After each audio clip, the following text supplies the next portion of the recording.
Hello. So I'm going to share something with you that is a little bit controversial. And because it's controversial, I need to preface it by saying I am not a medical professional. This is not medical advice. This is solely my experience. And please, please, please consult your medical professional before making any changes to your medical routine. So having made that very, very clear that you need to take responsibility for your own health, I am just a random person on the internet. I am not a doctor. I want to share with you my experience because I do think it's very interesting. So at the start of this year, I had a stroke. And when they took me into hospital, my blood pressure was measured at 251 over 151. And if you look online, they will tell you that if your blood pressure is anything above 140 over 90, you need to go to hospital to get yourself checked out. So my blood pressure was a little bit high. And so as a consequence, I was put on a ton of pills. And when I went home, those pills still hadn't fixed anything. So I was put on more pills. So I think I was on 5 different medications, maybe 6. I don't know. I was on a lot. And I wasn't comfortable about that. I am not somebody who likes taking pills as a matter of course.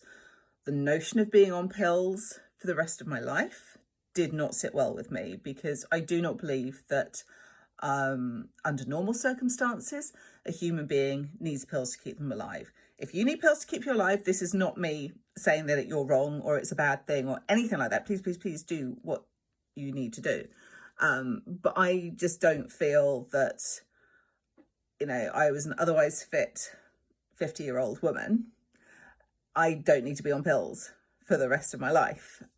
So I looked at coming off them, particularly because when I went to my GP about my pills, I took with me a list of about 20 different side effects that I was suffering because of these pills. And I was not enjoying the side effects.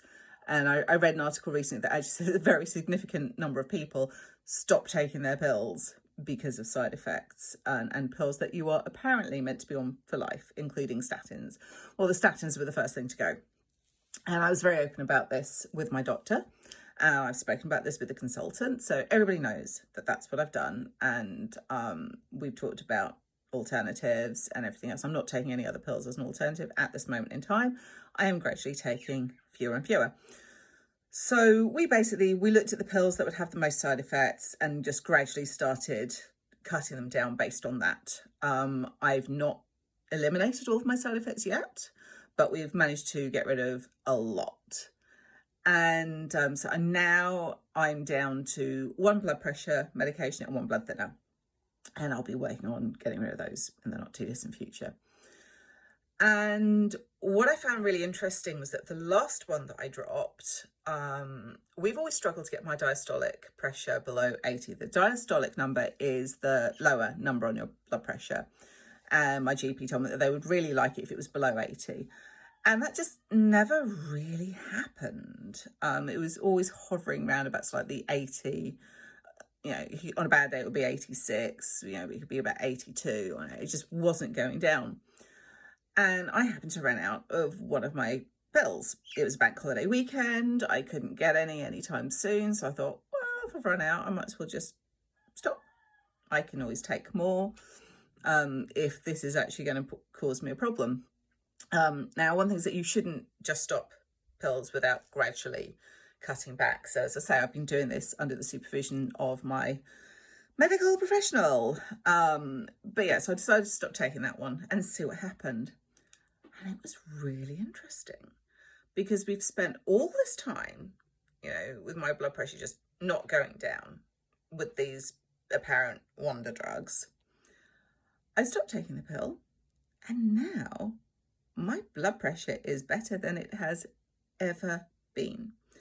This morning, I took my blood pressure and it came up as 107 over 66. So perfect. Well below the 80 on the diastolic. So how have I done this? If I've not been taking these pills that apparently I need to keep me alive, but I'm not going to take. Well, I've done a lot of other work. That's really the thing. It hasn't been a case of I've just stopped taking pills because I don't want to take pills. I have been taking appropriate herbal supplements. I've been drinking hawthorn berries concoction. I've been taking cayenne pepper and turmeric, all of which are supposed to have a positive impact on blood pressure, and they certainly seem to be doing it with me. I have been meditating on days that I can, and on days that I can't. I have been listening to binaural beats and specific frequencies to help lower blood pressure and help with healing. I've actually been doing the listening to music actually pretty much as a matter of course. I have it on a lot during the day. I will work with this playing, and when I have to have naps like I did yesterday afternoon, because I'm still struggling very heavily with fatigue, I will play these while I'm asleep to support healing. I've been doing energy work. I have been doing regular scans of my personal energies, nourishing those parts that need to be nourished, getting myself aligned, regularly checking in with my energetic self, and I've been doing a lot of visualization. I go to sleep with visualizations, and I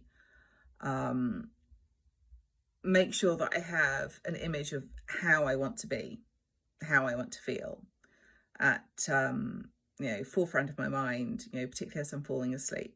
This is how I want to feel, this is how I want to be, and that's what I'm focusing on. So it's been 6 months since my stroke. I'm not there yet. I'm not fully healed, so I don't want to take this as kind of like a miracle that I've completely mastered everything yet. I haven't, but I'm not taking medications. My blood pressure is fantastic, has been for a few weeks now. And although I still struggle quite heavily with fatigue, I've got a much better sense of how to manage it. And meantime, I'm learning more and more and more about my own energies and how to use those to get me back to full health. So again, this is just my experience. This is not medical advice. So please consult your medical professional. If anything that I've said has been interesting to you, have a chat with your medic, do your own research, and take responsibility for your own health, because that's what I'm doing. I'm checking with my health every single day, making sure that I'm still doing well, and I've got nothing to worry about on that front.